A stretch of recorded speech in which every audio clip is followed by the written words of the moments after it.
You asked for a video on right-wing women by Andrea Dworkin, and I'm here to give it to you.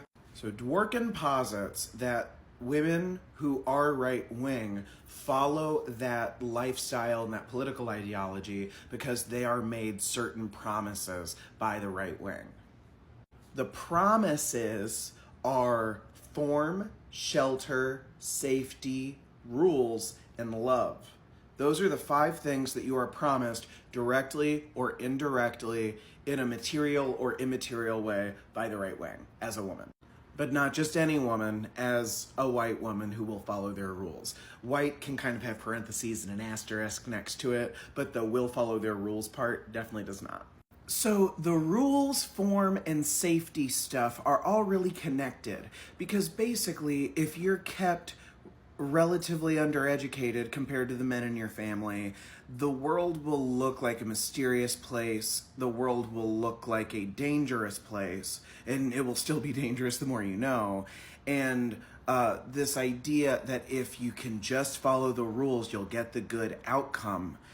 And that good outcome includes having a house to organize and having children to take care of and having a man to protect you. If you just follow the rules and if you just do what they say, as far as what a good wife is, as far as what a good woman is, as far as what they consider the parameters to be, then you'll get all the stuff you need and then everything will be fine.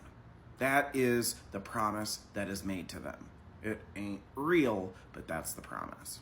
Also, it seems clear to me that right wing is not just political as far as Republican conservative. It's also like a thought process. It's like an ideology, because you will see this in non-political movements where you will see other men in the manosphere talking about how if women can just make themselves small enough, if they can just shh enough, if they can just minimize themselves, if they could just become nothing, then the men will be happy. And then they'll give the women everything that they say that they need.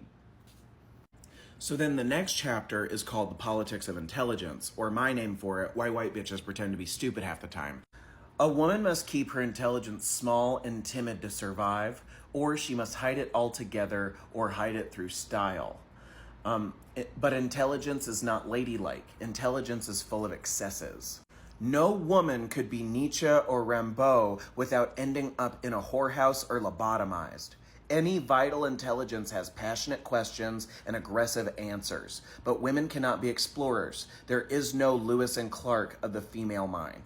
Intelligence is also ambitious. It always wants more. Not more being fucked, not more pregnancy, but more of a bigger world. A woman cannot be ambitious in her own right without also being damned. So essentially, pretending to be an absolute moron and just not noticing anything and just la la la la la and disassociating from the world is a survival tactic, because men do not really like smart women, because smart women are going to ask questions, are going to expect things, are not just going to take everything. You can't get into the protected position of being someone's wife who's got the material needs taken care of much more easily than doing it for yourself if you have your brain going on. And when I say that it is easier to do that, I'm saying easier in that power system. Because Dworkin even goes on, this is another direct quote, "In marriage, sex labor is rewarded. The woman is generally given more than she herself could earn in a job. In the marketplace, women are exploited as cheap labor. The argument that work outside the home makes women sexually and economically independent of men is simply untrue. Women are paid too little, and right-wing women know it." More direct quotes. "Is there a way out of the home that does not lead inevitably and horribly to the street corner? This is the question right-wing women face. This is the question all women face, but right-wing women know it. And in the transit, home to street, street to home, is there any place or any reason or any chance for female intelligence that is not simply looking for the best buyer? Right-wing women have surveyed the world and they find it a dangerous place. They see that work subjects them to more danger from more men. It increases their risk of sexual exploitation. They see that creativity and originality in their kind are ridiculed. They see that women thrown out of the circle of male civilization for having ideas, plans, and visions and ambitions. They see that traditional marriage means selling to one man, not hundreds, and it's a better deal. They see that the streets are cold and that the women on them are tired, sick, and bruised. They see that the money they can earn will not make them independent of men and that they will still have to play the sex games of their kind at home and at work too. They see no way to make their bodies authentically their own and to survive in the world of men. Do you see how easily it goes from pretending to be stupid right into how their opinions on abortion and birth control are? Because they know that you've got to pretend to be dumb to get these type of men to want you to be their wife. Can't have any thoughts, can't ask any questions, cannot have the personality type of an intelligent person, right? They're saying the world is a fucked up place that I barely know anything about and I need protection, right? They see lack of abortion access and lack of birth control access as a part of their protection in that system. That sounds absolutely cuckoo to somebody who grew up left-wing or somebody who's progressive now, but they see it as a part of their protection because their reproductive power, that their reproductive capability is a part of their means to security in that system, because a wife is a protected person and then the mother of someone's child is a protected person in that patriarchal system.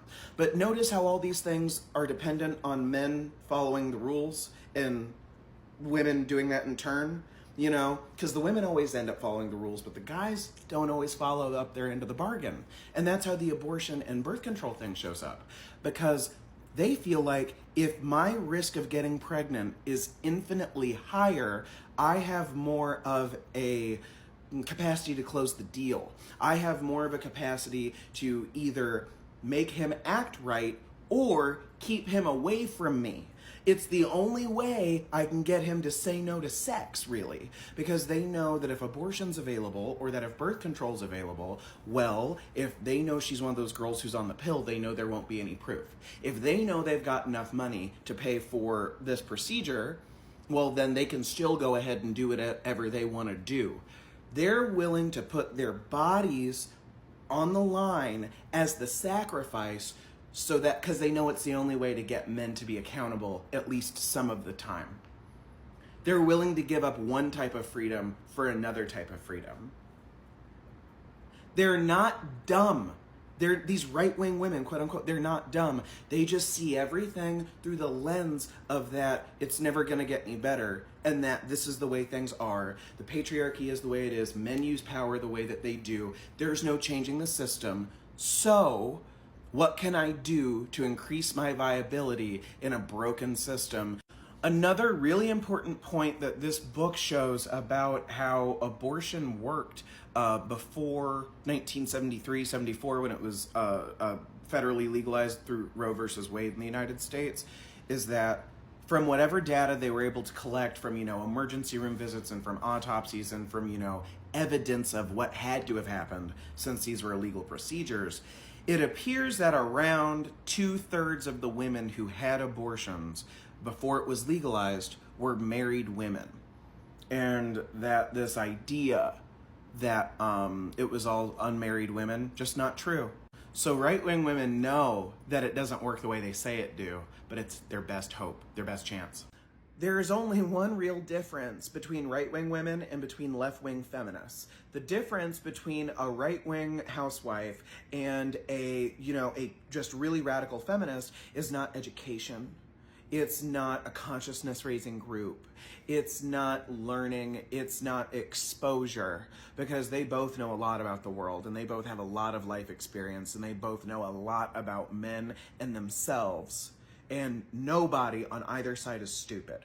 The only difference, this is basically the point of right-wing women, the only difference between a right-wing woman and a left-wing feminist is that a right-wing woman believes that the patriarchy and the way men are cannot be changed. And then the left-wing woman, the radical feminist, says They have to be changed. It can't be permanent. I refuse to believe that men are born that way and that all systems of power have to function this way and that every government and that every organization has to be oppressive and has to be exclusionary. The right-wing woman is saying, it's always been this way, it's always going to be that way. You have fun selling yourself on the street corner. And then the left-wing woman says, there's just got to be a better way for everybody. Whatever you think is true is how you'll live your life.